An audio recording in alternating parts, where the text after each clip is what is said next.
मेरा नाम डॉक्टर रजत गुप्ता है और मैं एक बोन कैंसर स्पेशलिस्ट हूँ। बायोप्सी से जुड़ी पिछले 2 वीडियोस में हमने जाना कि आखिर बायोप्सी क्या होती है, बायोप्सी करना क्यों जरूरी है, और हमने एक कॉमन मिथ को भी डीमिस्टिफाई किया कि क्या बायोप्सी करने से कैंसर फैल सकता है। इस वीडियो में मैं आपको बताऊंगा कि क्या बायोप्सी की रिपोर्ट भी गलत आ सकती है, और इस वीडियो के एंड में मैं आपको बताऊंगा कि हम ऐसा क्या कर सकते हैं कि हम बायोप्सी करवाते समय कोई भी गलती ना करें और हमारी रिपोर्ट गलत ना आए। तो चलिए आज का वीडियो शुरू करते हैं। तो ये जानने के लिए कि आखिर बायोप्सी की रिपोर्ट गलत आ सकती है या नहीं, उसके लिए हमें ये समझना होगा कि बायोप्सी की रिपोर्टिंग का पूरा प्रोसेस क्या होता है। तो अगर मैं मोटा मोटा आपसे बात करूं तो बायोप्सी की रिपोर्टिंग में हमें 3 स्टेप्स होते हैं। सबसे पहला होता है हमें सैंपल को हार्वेस्ट करना, मतलब कि हड्डी का टुकड़ा लेना। सेकंड स्टेप होता है उस हड्डी के टुकड़े को प्रोसेस करना, कुछ केमिकल्स मिक्स करना जिससे कि हम उसकी स्लाइड्स बनाते हैं, ब्लॉक्स बनाते हैं। और तीसरा स्टेप होता है उस स्लाइड्स को एक पैथोलॉजिस्ट के द्वारा माइक्रोस्कोप में देखना और उसकी रिपोर्ट तैयार करना। तो बेसिकली इसका मतलब ये हुआ कि उसके 3 स्टेप्स हो गए। Number 1 is sampling, number 2 is processing and number 3 is reporting. So अगर हमारा सैम्पलिंग में इश्यू आएगा, अगर हमारा सैम्पलिंग सही नहीं होगा तो मेरी रिपोर्ट गलत आ सकती है। अब इसका क्या मतलब हुआ, इसको आप इस बात से समझिए कि कोई भी बोन ट्यूमर अंदर से सारा का सारा एक जैसा नहीं होता है। उसमें कुछ एरियाज हाई ग्रेड के होंगे, कुछ एरियाज लो ग्रेड के होंगे। तो अगर मेरा जब भी मैं बायोप्सी करूंगा, अगर मेरी सुई लो ग्रेड वाले एरिया में जाएगी और हाई ग्रेड के एरिया में नहीं गई, तो मेरा फाइनल रिपोर्टिंग में जो ट्यूमर होगा वो लो ग्रेड का आएगा, जबकि वो एक्चुअल में हाई ग्रेड का होगा। इसको आप एक उदाहरण से भी समझ सकते हैं कि जैसे मान लीजिए आपने कोई सेब लेके आए, उसमें कुछ हिस्सा सेब का खराब है, और अगर मैं उसको सुई से टेस्ट करूंगा तो अगर मेरी सुई सेब के सही वाले हिस्से में गई तो उसकी रिपोर्ट आएगी कि वो सेब अच्छा है। अगर वो सुई बिल्कुल खराब वाले हिस्से में गई तो रिपोर्ट आएगी कि सेब बहुत खराब है। तो जब तक मेरे पास पूरा सेब नहीं आएगा तो हम आपको नहीं बता पाएंगे कि उसकी क्वालिटी क्या है। इसीलिए जब भी हम बोन की बायोप्सी करते हैं तो ये रिकमेंडेड होता है कि हम जो बायोप्सी की नीडल है उसको ट्यूमर के चारों तरफ ही डाला जाए, ताकि हमें हर कोने से सैंपल मिल जाए, उसके मल्टीपल कोर्स लिए जाएं और उसको प्रोसेस कर सकें। ध्यान देने वाली बात यह भी है कि हमें बायोप्सी के सैंपल को 2 या 3 लैब्स में नहीं भेजना चाहिए।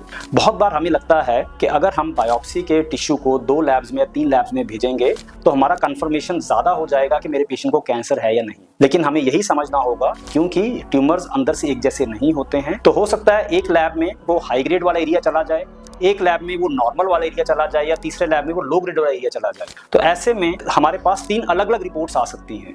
तो इसीलिए बायोप्सी के सैंपल को डिवाइड नहीं करना चाहिए और सैंपलिंग में भी हमारा एरर नहीं होना चाहिए। तो इसको अवॉइड करने के लिए हमें इस बात का ध्यान रखना है कि बायोप्सी होने से पहले हमारे एक्सरेज और MRI अच्छे से हो जाएं, ताकि हमें बायोप्सी करने से पहले ही ये पता हो कि हमें बोन ट्यूमर के कौन से हिस्से को टारगेट करना है, जहां पे मेरा ट्यूमर सबसे ज्यादा हाई ग्रेड का होने के चांस हैं। दूसरी बात उठती है कि अगर मेरी रिपोर्टिंग में प्रॉब्लम है तो जो पैथोलॉजिस्ट रिपोर्ट कर रहे हैं, अगर वो मस्कुलोस्केलेटल ट्यूमर्स में, मतलब कि अगर बोन ट्यूमर्स की रिपोर्टिंग में एक्सपर्ट नहीं है, तो भी मेरी रिपोर्टिंग में प्रॉब्लम हो सकती है, मेरी रिपोर्ट गलत आ सकती है। आपको इस बात का ध्यान रखना है कि हम किसी डॉक्टर पे या पैथोलॉजिस्ट की काबिलियत पे शक नहीं कर रहे हैं। हम सिर्फ इतना बता रहे हैं कि वो वाले पैथोलॉजिस्ट जिन्होंने आपकी रिपोर्टिंग की है, हो सकता है उनका एक्सपर्टीज बोन ट्यूमर्स या बोन कैंसर्स में ना हो। अगर मैं इसको एक एग्जाम्पल से समझाऊं, हम सब जानते हैं कि सचिन तेंदुलकर, विराट कोहली बहुत अच्छे क्रिकेटर हैं, लेकिन अगर हम उनकी परफॉर्मेंस उनके टेनिस खेलने की क्षमता से जज करें या फिर वो कैसा फुटबॉल खेलते हैं, तो शायद उतना अच्छा परफॉर्म ना कर पाए।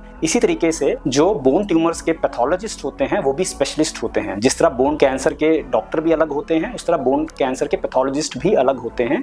तो अगर मेरा सैंपल जो है उसकी रिपोर्टिंग एक स्पेशलिस्ट मस्कुलोस्केलेटल पैथोलॉजिस्ट से नहीं होगी तो भी मेरी रिपोर्टिंग में प्रॉब्लम हो सकती है। बहुत बार ये भी देखा गया है कि जो पैथोलॉजिस्ट मेरे बायोप्सी सैंपल को रिपोर्ट कर रहा है, उसके पास वो रिक्वायर्ड इन्फॉर्मेशन ही नहीं है मेरे पेशेंट को लेके। यानी कि उस पैथोलॉजिस्ट को ये नहीं पता कि मेरा एक्सरे कैसा नजर आ रहा है, मेरे MRI में क्या दिख रहा है। तो इसका मतलब ये हुआ कि हमारे पैथोलॉजिस्ट के पास पूरी इन्फॉर्मेशन होनी चाहिए कि मेरे पेशेंट को क्या सिम्टम्स हैं, कब से हैं, उनका एक्सरे कैसा नजर आ रहा है, उनके MRI में क्या नजर आ रहा है, ताकि जो ये सारे फैक्ट्स हैं इन सबको एनालाइज किया जाए और इकट्ठे से इनको मैच किया जाए और उसके बाद ही रिपोर्ट जनरेट हो।